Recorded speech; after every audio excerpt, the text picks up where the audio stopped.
It is no secret that conservative media doesn't like the modern NBA product. And that's okay. That's okay. I understand the frustration with the current NBA. Hell, we started the week this week analyzing the NBA's ratings and explaining why the NBA is struggling to draw an audience on television. So I get it. I understand. How many times have I said that Adam Silver, the worst commissioner in professional sports? Most of the time, I won't even give him the honor of proper name pronunciation. Most of the time, I call him Alice. And the reason I call him Alice is because he has removed defense and most all physicality from the league. There are a lot of problems in the modern NBA, but that doesn't mean I'm going to come on here and twist television ratings to fit my own personal narrative. I feel like I have an obligation to you guys to give you guys the truth. For years, I have criticized Major League Baseball. If Rob Manfred achieves the impossible and Major League Baseball has a resurgence in popularity this season, I'm going to tell you about it. Wouldn't fit my own narrative about Major League Baseball, but it would be the truth. Now, of course, I don't have to worry about that particular scenario happening because it's never going to happen. You've got a better chance at seeing the Lizzo lose several hundred pounds of body positivity than you have at seeing Major League Baseball once again becoming America's pastime. While I'm drinking my coffee this morning and doing my annual rewatch of Breaking Bad on Netflix, I love that show. That show never gets old. But anyway, while I'm doing that this morning, I'm also scrolling through Twitter. My Pels had a dominant win last night in Toronto. For now, they are somewhat secure in the 5th seed in the Western Conference. So I was looking for reactions to the game last night. As I am scrolling through Twitter, I come across this tweet from Clay Travis. Now, for those that don't know, Clay Travis is the founder of Outkick, which is now owned by Fox News. He is a prominent voice in conservative media as well as sports media. Most of the time, at least when it comes to politics, I find myself agreeing with Clay Travis. What I don't agree with is pushing a false narrative like he did this morning. Check it out for yourself. The NBA is pathetic! Women's college basketball is routinely stomping these entitled load management specialists. Once again, we have someone in the mainstream media giving you a partial truth. Here on the channel, we call it the shit sandwich. What is the easiest way to get someone to believe a lie? You stick the lie between two truths, which is exactly what Clay Travis did with this tweet this morning. The two truths that he provided was that Caitlin Clark beat the 2 NBA games on Sunday that were broadcast on ABC. Well, KC, don't you mean the women's basketball team from Iowa beat the 2 NBA games? No, I mean Caitlin Clark. I mean, let's just be real here. Most people, they couldn't name another player on the roster. Hell, I'd be willing to bet that most casual fans, they couldn't identify Caitlin Clark's head coach in a one-person lineup. Did you notice in his tweet that Clay Travis didn't specify who Iowa was playing on Sunday? He highlighted the 4 NBA teams that were involved in both games that Caitlin Clark beat in the ratings, but for some reason, Clay Travis, he didn't name Iowa's opponent. Why? Probably because no one cares. Just in case you were wondering, Iowa played Ohio State this past Sunday. Now, let's go ahead and get to the lie, or the false narrative. Women's college basketball is routinely stomping the NBA in the ratings! Obviously, that could not be further from the truth. I already knew this before I did any research, but in the interest of keeping with channel tradition, once again, KC comes with the proof. All ratings are provided by Sports Media Watch, so if you think I'm full of shit, you are more than welcome to go over there and check for yourself. Let's remove Caitlin Clark from the equation for a minute. We're going to focus on games in women's college basketball that don't feature Caitlin Clark. I know most people don't realize this, but there are other teams in women's college basketball, hundreds of them even. So how are they performing in the ratings? How do they measure up to the NBA? Sunday, Tennessee, South Carolina on ESPN. Now, these are two legacy teams in women's college basketball, or as we call it here on the channel, professional basketball for women. Pat Summitt was a legendary coach at Tennessee. Dawn Staley is one of the most high-profile college basketball coaches in the country, men or women. Sunday on ESPN, 670,000 viewers.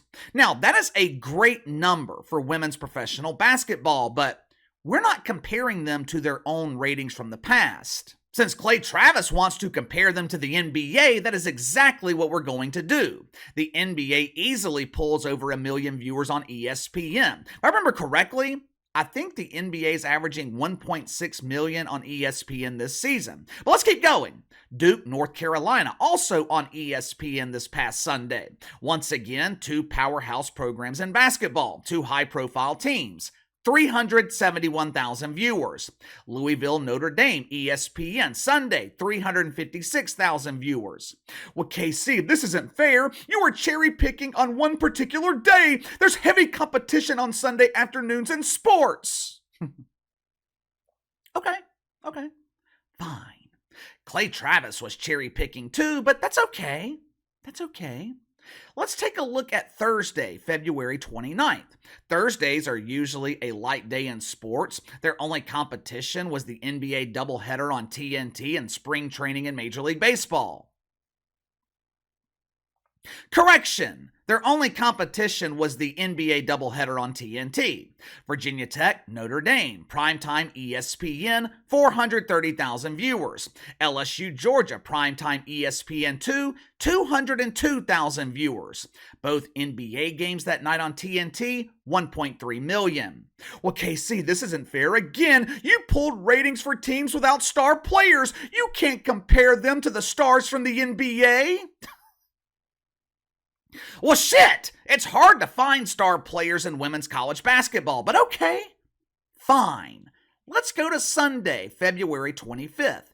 LSU, Tennessee on ESPN. I think we can all agree that LSU has mainstream stars, right? Angel Reese, Flau'jae Johnson, the young woman with 2 jobs. Not only is she a professional basketball player, she's also a rapper. The girl that transferred from Louisville after last season, Haley Van Winkle, or whatever the fuck. Kim Mulkey, high-profile coach who is portrayed by the mainstream media as a bitter woman who is infected with mythical racism because she didn't offer to fly over to Russia to negotiate the release of Bob Griner with Vlad Puder. LSU, Tennessee, ESPN, 570,000 viewers. That same day, Nuggets Warriors on ESPN and the NBA, 2.2 million. Have I proved my point yet? I mean, we can keep going, but I think you understand. Clay Travis claiming that women's professional basketball is stomping the NBA in the ratings, that is 100% bullshit. But that's not the only false narrative that is circulating the mainstream media. The other false narrative being pushed is women's college basketball exploding in popularity. Ratings this season are up 60%! Woohoo! Yes! Once again, the mainstream media, they're not necessarily lying here. Ratings for women's college basketball, they are up 60% when compared to the shit ratings from last season. Question is, can they maintain this temporary success? Can they maintain this level of mainstream popularity? My prediction is no. Caitlin Clark is a once-in-a-generation, maybe even a once-in-a-lifetime superstar. There isn't a woke oak tree in the backyard that blooms every spring with a new superstar player. Hell, the WWE, they have been looking for their next Stone Cold Steve Austin. They've been looking for their next Rock for the last 2 decades. John Cena's a big star, but he never replicated the success of Austin and Rock. I think the biggest star in the company today is Roman Reigns. He hadn't even come close to replicating their success.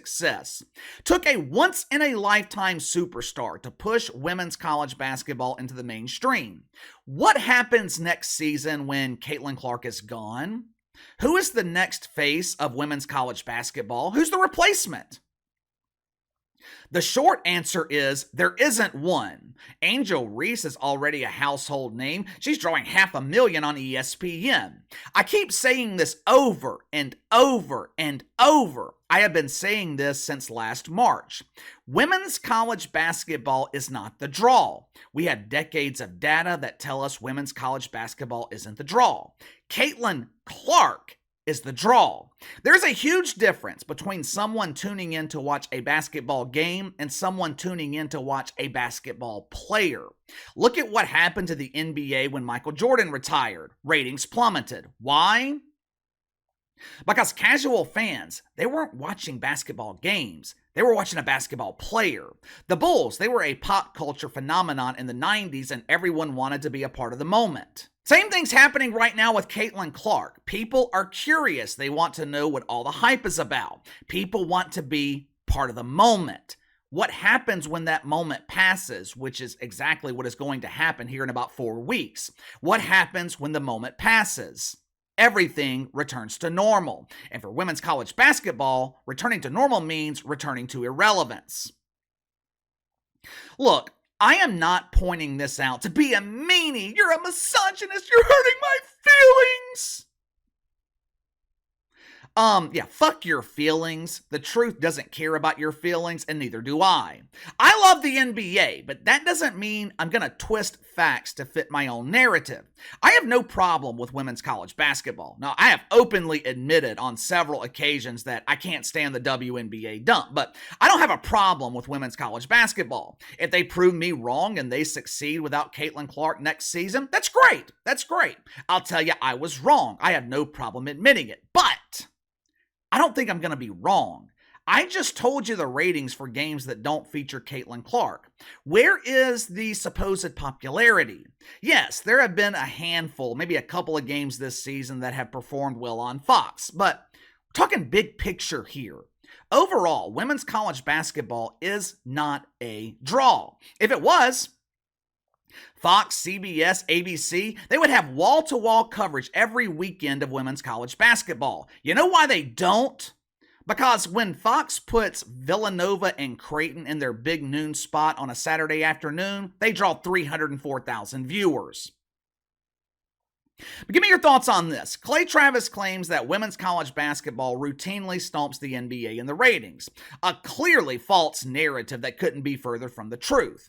Am I wrong about women's college basketball? Will they be able to maintain this level of mainstream success without Caitlin Clark? Nothing I have seen tells me that will be the case, but maybe you see something that I don't. Let me know. Sound off in the comments below. Like, subscribe, share the video. Appreciate your support. Best way to contact me is by email at btlkc84@gmail.com. KC_BTL84 on Twitter. I'll see you guys later.